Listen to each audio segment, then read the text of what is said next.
A ver, ¿qué es lo que debe preocupar en este momento? Porque existen herramientas que son absolutamente legales, como el parol humanitario, Ujú, como el estatus de protección temporal, que me ujú. explicabas incluso la vez anterior que estuviste con nosotros, Héctor, que es un estatus, de hecho un estatus temporal, pero es un estatus. Correcto. Bueno, pero pareciera que desde el punto de vista de los candidatos, en este caso, tanto a la vicepresidencia como a la presidencia, ese tipo de instrumentos carece de validez legal.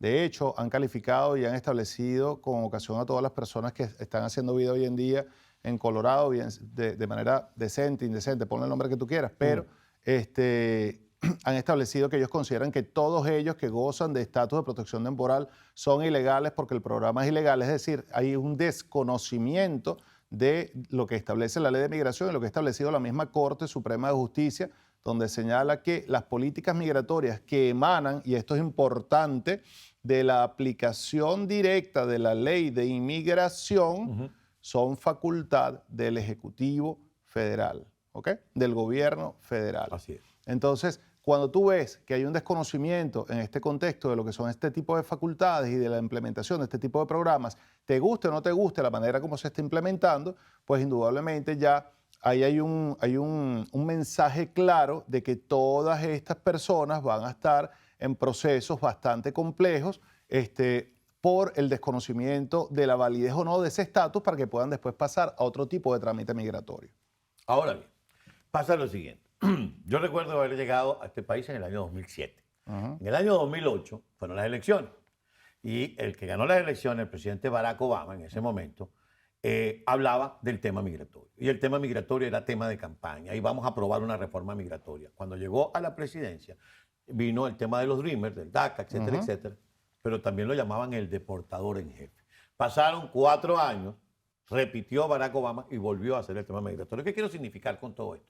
Pareciera, y es lo que a mí me molesta profundamente, que los migrantes somos una suerte de comodín que son utilizados durante la campaña, pero apenas termina, ganen demócratas o ganen republicanos, entonces ya se olvidan de regularizar el tema de la migración y de propugnar un instrumento jurídico que le permita a los migrantes de alguna manera tener una ruta por dónde entrar, por dónde salir y cómo acomodarse. ¿Estás de acuerdo conmigo? Sí, totalmente de acuerdo. De hecho, hay muchas cosas que indudablemente son objeto de crítica para la actual administración. Muchas de ellas pudieran ser, por ejemplo, que dicen, bueno, ¿por qué la administración no ejecutó planes como lo que se están dando desde el mes de junio, donde interrumpieron sustancialmente lo que fue la migración ilegal por vía de frontera, cuando hicieron los cambios de asilo? Pudieron haberlo hecho desde el principio, desde mitad del mandato, y lo están haciendo indudablemente ahorita por razones políticas, de eso no hay duda. No se trata de que un lado sea bueno o sea malo, se Exactamente. trata de las complejidades que implican ciertos anuncios que se han venido dando. ¿Por qué? Porque el mayor deportador en esa época, pero siempre y cuando se haya hecho en el marco de la ley de migración, respetando en este caso el debido proceso, donde tú tuvieras la oportunidad de ser oído por un juez Claro. y plantear tu caso, pues indudablemente hay garantías de carácter constitucional. Tenemos un video, yo no sé si ya lo tienes listo, dime Michitina si lo tienes, para que veamos del candidato a vicepresidente de la fórmula de Donald Trump, J.D. Vance. ¿Lo tienes? A ver, es una página. Ok. Ahí habla de los que serán deportados los inmigrantes ilegales y estamos hablando de quienes tienen parol humanitario porque consideran el parol humanitario que no es legal Y el TPS. y el TPS. Ahora bien, cuando yo converso ayer con la subdirectora de comunicación, dice, no, el presidente Trump se refería a aquellos que están de forma ilegal. Vamos a estar claros. ¿Qué pasa si se vence el parol humanitario a los 24 meses? Si se vence el parol humanitario a los 24 meses, sencillamente no hay renovación. Al no haber renovación del parol humanitario o de figuras como el TPS, la persona queda en estado de ilegalidad conforme a la legislación. Pero pareciera en los términos de la declaración, cuando buscas el video de la participación que tuvo en el rally, él considera que todos los que tienen atribuido ese estatus son ilegales porque el programa es ilegal. Entonces Desde tiene el que ir punto de contra el vista. programa, no tiene que ir contra quienes están, Es correcto. porque utilizaron una medida ejecutiva del gobierno legal de los Estados Unidos hasta el 20 de enero del próximo año y por eso entraron al país. Impulse la reforma legislativa, que es lo que tiene que dar. Impulse Así la es. reforma de la ley de migración, que está desde el año 96 y que sencillamente no está ajustada a la realidad de hoy día, que eso es lo que realmente tiene que darse. Tú dices una cosa muy importante. Cuando la gente habla de Colorado, entonces habla de haitianos que comen perros y gatos, etcétera, etcétera. Pero resulta que en Colorado, no sé si existen las personas que comen perros y gatos, eso salió en una información, hay alguien que dijo que era un fake news, el presidente Trump dijo que él lo leyó, etcétera, etcétera. Pero si los hay, no son todos los migrantes que matan mascotas y comen perros y gatos. Ni todos los venezolanos pertenecemos al Tren de Aragua. ¿Me entiendes? Entonces eso hay que tenerlo bien claro. Ahora bien, ¿qué debe hacer el que hoy por hoy es beneficiario del TPS y es beneficiario del paro humanitario? Tiene que buscar, para cubrirse las espaldas. Tiene que buscar la manera de protegerse a través de el inicio de un nuevo proceso migratorio que le permita transitar hacia una residencia permanente cuanto antes. ¿Por qué? Porque algo sí queda claro. Continúe Kamala Harris en la administración Así como es. nueva presidenta, ya dijo claramente que ella no es Biden y por ende hemos visto que hay un endurecimiento de las políticas y va a haber una profundización en el endurecimiento de las políticas migratorias. Y si hay un cambio también hacia el lado, en este caso republicano, con el expresidente Trump y el candidato J.D. Vance, indudablemente ellos han sido muy claros. Aquí yo no estoy inventando ningún tipo de elemento. Pero va a montar un avión al día siguiente. Vamos a hacer una deportación masiva al punto que incluso el presidente Trump está invocando la aplicación, como bien dijiste tú, la ley de enemigos extranjeros para todas aquellas personas en el contexto, en teoría, de Aurora, de lo que es el plan Aurora. Pero ¿qué sucede con esa ley? Esa ley, primero que nada, se ha implementado básicamente en tiempos de guerra, desde 1800, después la Primera Guerra y la Segunda Guerra Mundial. Así es. Se hizo uso de la ley en el contexto de la situación de las Torres Gemelas.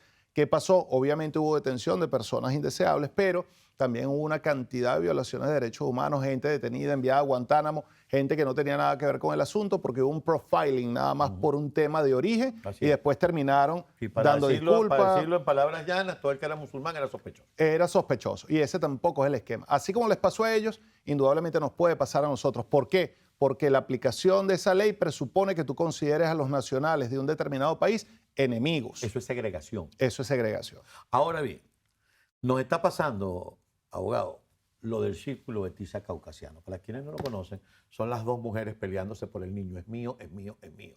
Es decir, el migrante es el niño que está en el medio del círculo de tiza, la mujer de un lado y la mujer del otro es republicanos y demócratas, y cada quien quiere jalarse al migrante. Van a terminar rompiendo al niño en dos partes. Es decir, vamos a terminar pagando los platos rotos quienes no estamos en la diatriba política, porque incluso quienes están en esa situación no tienen derecho a voto. Entonces, lo importante, mis queridos amigos, y es por eso que el doctor está con nosotros toda la semana, y es por eso que yo le digo a ustedes todos los días que busquen la asistencia profesional, porque si termina el paro humanitario y la persona no está tan amparada por un TPS, ¿qué ocurre?